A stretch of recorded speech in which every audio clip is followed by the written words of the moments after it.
Dros y blynyddoedd, mae porth mawr ger Tŷ Ddewi wedi denu cenedlaethau o ymwelwyr. Wedi leoli ym Mharc Cenedlaethol Ysblenydd Arfordir Penfro, mae'n gyrchfan delfrydol am wyliau.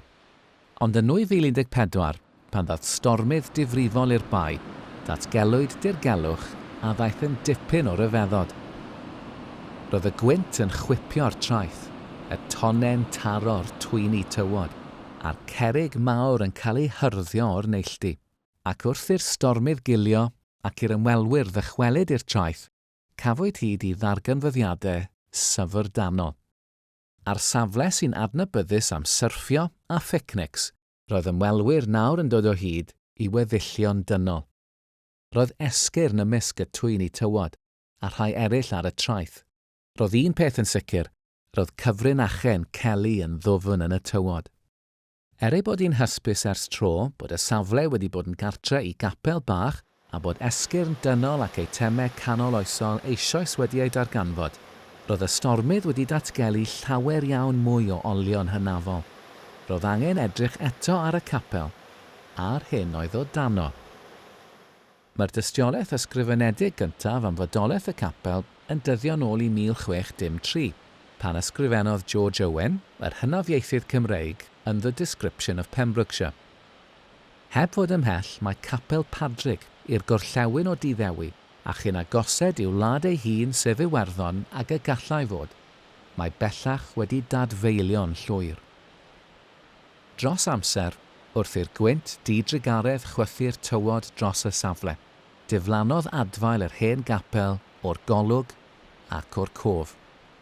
Yn 2014, aron ni gael storm mawr dros Cymru, ac o ganlyniad i hynna, roedd lot o safle Capel St Patrick wedi dod i'r golwg, felly o'n bygythiad o ganlyniad i cynyddiad mewn lefel y môr, a hefyd newid hinsawdd yn gyffredinol, o ganlyniad ar i'r ymddiriedoliaeth archeolegol Dyfed, ar nhw dechrau cario allan cloddiad, a hefo cefnogaeth gan y Parc Cenedlaethol a Cadw. Mae safle'r hen gapel ym mhen gorllewinol Cymru, lle mae cefn Fôr yr Iwerydd a Môr Iwerddon yn cyfarfod. Mae'r cysylltiad â hanes Sant Padrig, nawdd Sant Iwerddon, yn un o'r cysylltiadau hynafol niferus rhwng Cymru ac Iwerddon yn nyddiau cynnar Cristnogaeth, ac roedd y bai yn fan cyrraedd ac ymadael i'r rhai oedd yn teithio nôl a blaen o Iwerddon a'r gogledd. Yn ôl yr hen hanes, fe hwyliodd Sant Padrig ei hun o'r fan hon, mwyn dychwelyd i genhadu yn Iwerddon.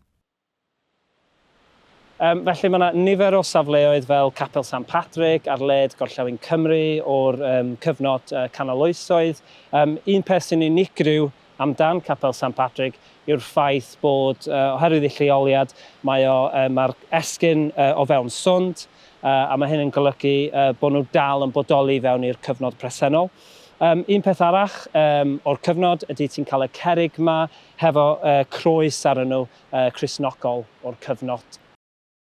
Ym 1924, datgelodd cloddiad Alfred Badger a Francis Green furiau carreg y capel, ac mewn cloddiad bach ym 1970, darganfuwyd 5 sgerbwd, rhai mewn blychau carreg tebyg i arch a elwyr yn feddau cist.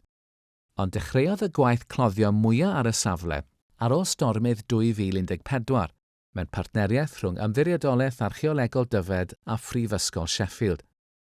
Roedden nhw'n gwybod bod y capel yno a rhai beddau, ond roedd yr hyn a ddarganfuwyd yn y pen draw yn gwneud safle Capel St Padrig yn un o safleoedd archeolegol pwysicaf Cymru.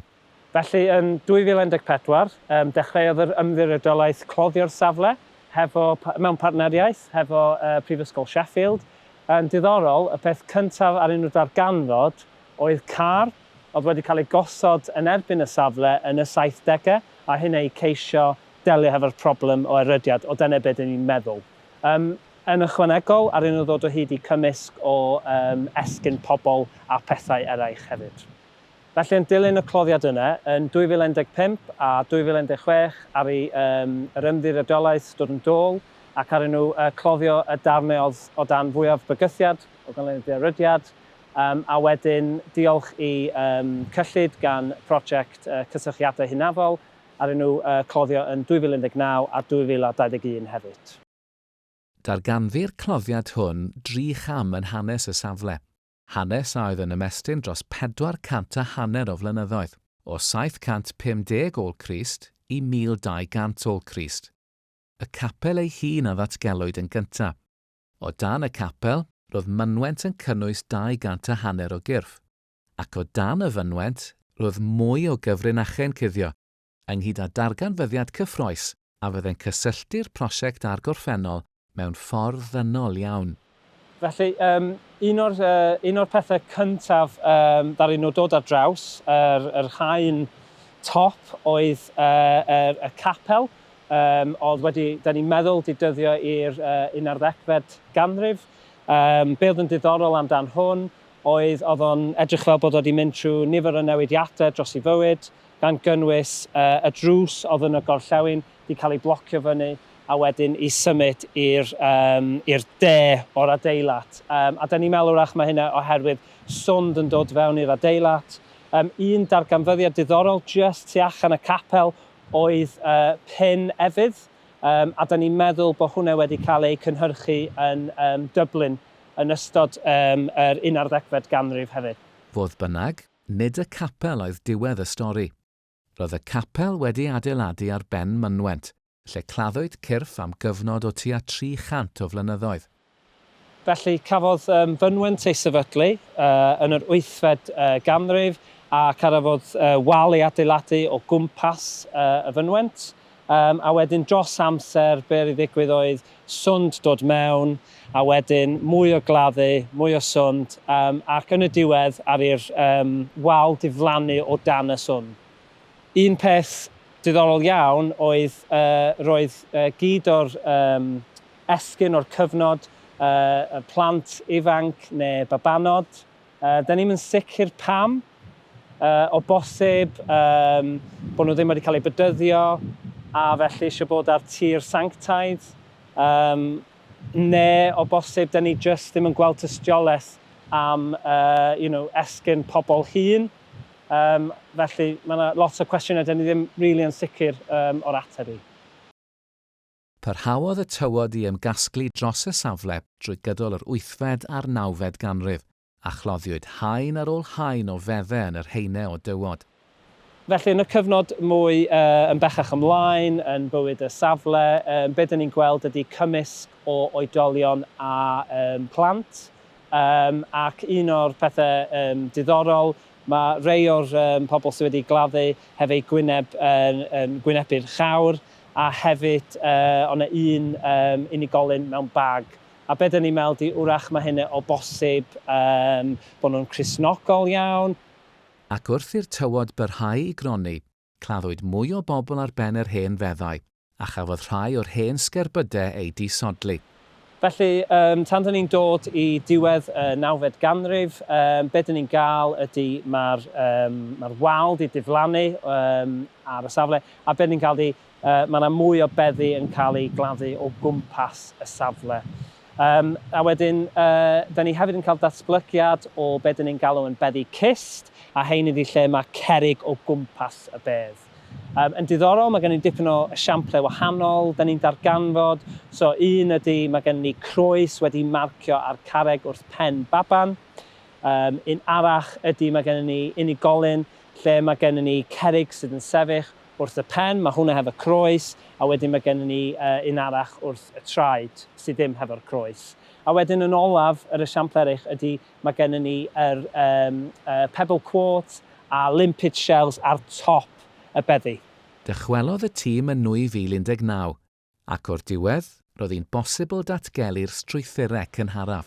Felly, ar waelod y safle, da ni'n darganfod wal crwn, hefo nodwedd hirsgwar wedi wneud allan o cerrig. Da ni'n meddwl bod hwn wedi dyddio i'r 8fed ganrif, a da ni'n gweld bod nodweddion allan o amber a efydd yn cael ei cynhyrchu, a hefyd yn diddorol, da ni'n gweld peli bach gwydr sydd yn debyg i'r rai da ni'n gweld yn Iwerddon.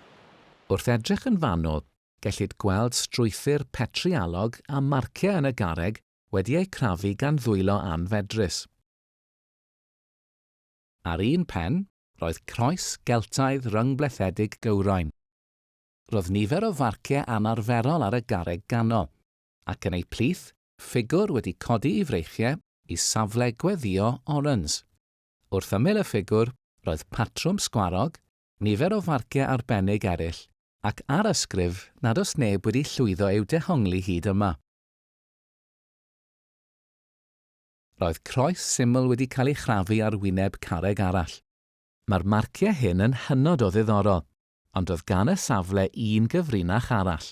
Ar garreg dalsyth, ar un pennu'r strwythur, daeth y tîm o hyd i symbolau tebyg i don a chwch ar ysgrif Don o Ec. Mae'r darganfyddiad yma yn unigryw ac yn arbennig. O bosib mae'r ton a'r cwch yn golygu bod nhw'n rhywun oedd yn cysylltiedig hefo'r môr. Yn lun ar enw Donewec, da ni'n gwybod bod o'n Wyddelig o cyfnod yr 8fed ganrif, ond da ni'n mynd sicr oedd o'n golygu rhywun oedd rhywun ifanc, neu rhywun oedd yn ymladd. Oedd o'n person oedd wedi dod yma ei hun a di marcio, neu oedd o'n rhywun oedd wedi gadael marc ar y safle i gofio amdano y person yna. So pwy oedd Donewec? Nid yw'n glir beth oedd pwrpas y strwythur hwn, ond mae'n debyg i liachta gorllewin Iwerddon. Strwythur bach a adeiladwyd fel arfer o garreg arw a heb forter yw liacht. Maent i'w canfod ar hen safleoedd Cristnogol canol oesol cynnar. Mae'n bosibl ei bod yn nodi mannau claddu, nad oes claddedigaeth o'r fath ym Mhorth Mawr, neu ei bod yn fannau i weddio neu addoli. Dyma fan lle cloddiwyd bedd ar ben bedd, hyd at 12 haen o gyrff. Ond pam fod cymaint o bobl ifanc wedi ei claddu ar y safle hwn? A oedd y liacht, os mai dyna ydoedd, wedi gwneud y llecyn hwn mor bwysig nes iddo ddod yn lleoliad naturiol ar gyfer mynwent ac yna'n gapel, hyd yn oed wrth i'r tywod byrhau i gael ei chwythu drosto. A pham ar ddechrau'r 11 ganrif ar 15 y gydawyd y capel? Pam ei gydawyd i ddadfeilio? Pam y gydawyd i'r tywod a chwythwyd gan y gwynt i gasglu'n ddi-baid? Mae'r cloddiadau wedi deithio ni llawer amdan y pobl da ni wedi darganfod ar safle capel St Patrick. Ond dydy hyn ddim diwedd y stori. Fydd Katie Hemmer yn dadansoddi esgyn o'r safle dros y 7 mlynedd nesaf, gan gynnwys gweld lle oedd pobl yn dod o, be oedd nhw'n bwyta, a beth eraill. Felly, gobeithio fyddwn ni'n gallu deud mwy o stori y pobl o'r safle. Mae cymaint o gwestiynau heb eu hateb, ond wrth i'r gwaith fynd rhagddo, mae un peth yn sicr, byddwn yn dysgu llawer iawn mwy. Ac bod y safle hwn ym Mhorth Mawr, bellach yn llecyn ar gyfer hamddenna a gwyliau, mae Don o Ec a'r rhai a ddaeth ar ei ôl wedi gwneud yn siŵr bod mwy o hanesion cyfoethog i'w hadrodd.